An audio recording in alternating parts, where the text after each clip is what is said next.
मेरे प्यारे देशवासियों, नमस्कार। आज हमारे देश में एक बहुत बड़ी भयंकर बीमारी कोरोना यानी कोविड-19 के नाम से वैश्विक महामारी चली हुई है।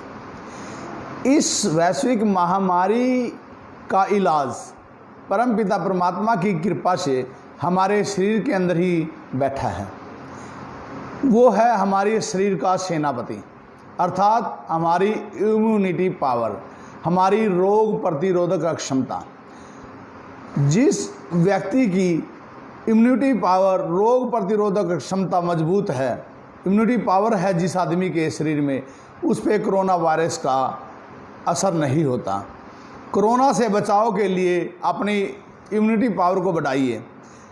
चिकित्सकों और वैज्ञानिकों के अनुसार कोविड-19 यानी कोरोना वायरस ऐसे लोगों को जल्दी अपनी चपेट में लेता है जिनकी इम्यूनिटी पावर यानी कि रोग प्रतिरोधक क्षमता कमज़ोर होती है।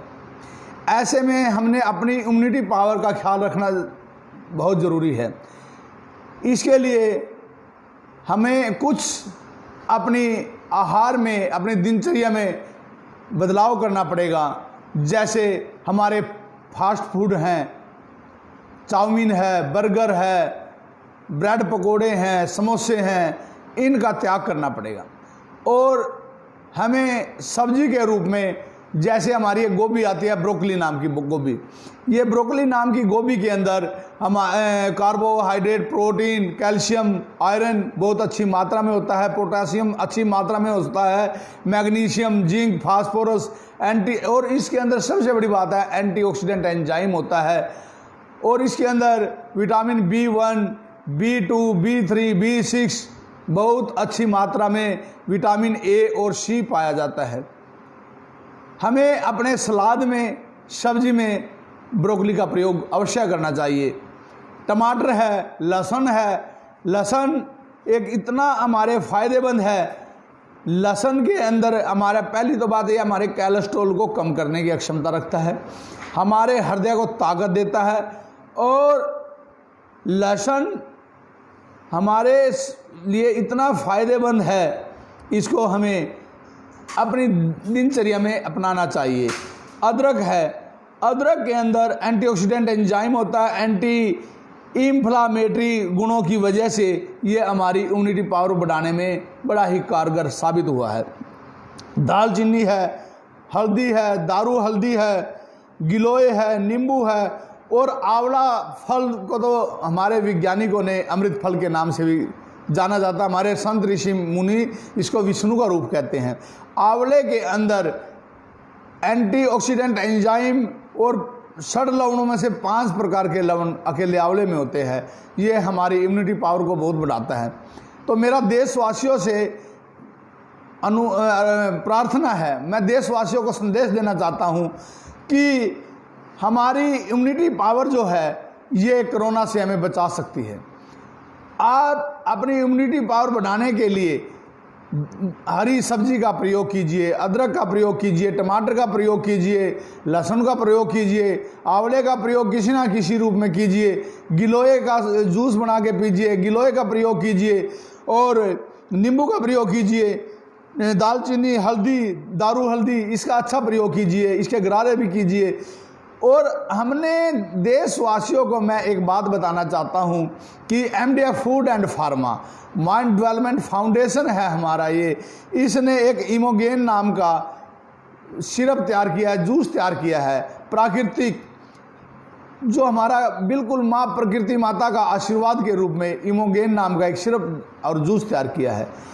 आप इसको ले सकते हो। अगर आप ये सब कुछ नहीं कर सकते तो आप डेली इमोगेन सिरप मंगाइए MDF फूड एंड फार्मा से, और उसका 30 ml इमोगेन सिरप सुबह और 30 ml शाम को इसका प्रयोग कीजिए।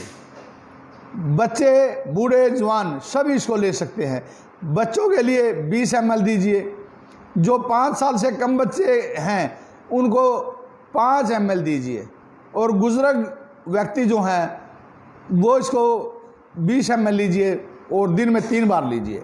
ये आपकी इम्यूनिटी पावर को बढ़ाएगा आपकी इम्यूनिटी पावर आपके शरीर का सेनापति है, और वो सेनापति जो भी बीमारी आते हैं, जो भी वायरस आते हैं, उन पे टूट पड़ता है। ये ऑटोमेटिक प्रभु का दिया हुआ एक सेनापति हमारे शरीर में फिट है, और ये सेनापति जिसको हम इम्यूनिटी पावर, रोग प्रतिरोधक क्षमता कहते हैं, ये हमारी पूर्ण रूप से रक्षा करता है। मेरा देशवासियों से अनुरोध है, प्रार्थना है और एक संदेश है कि कोरोना से बचाव के लिए बढ़ाएं अपनी इम्यूनिटी पावर। इमोगेन के सेवन से भयंकर बीमारियों से आपका बचाव होता है। इमोगेन सिरप जो है सभी प्रकार के वायरस, जैसे फ्लू है, स्वाइन फ्लू है, जो खांसी है, नज़ला है, जुकाम है, गले की खराश है, इनके लिए भी बड़ा फ़ायदेमंद और कारगर है। तो आप एमडीएफ फूड एंड फार्मा से इमोगेन सिरप मंगाइए, ऑर्डर कीजिए, आपके घर पर पहुंच जाएगा। ये इसके नीचे जो स्क्रीन पर नंबर चले हुए हैं 822814771577, इन नंबरों पे आप कॉल कीजिए। आपकी सेवा में माइंड डेवलपमेंट फाउंडेशन यानी कि एमडीएफ 24 घंटे 8 पैर आपकी सेवा में हाजिर है। जय हिंद, जय भारत, वंदे मातरम।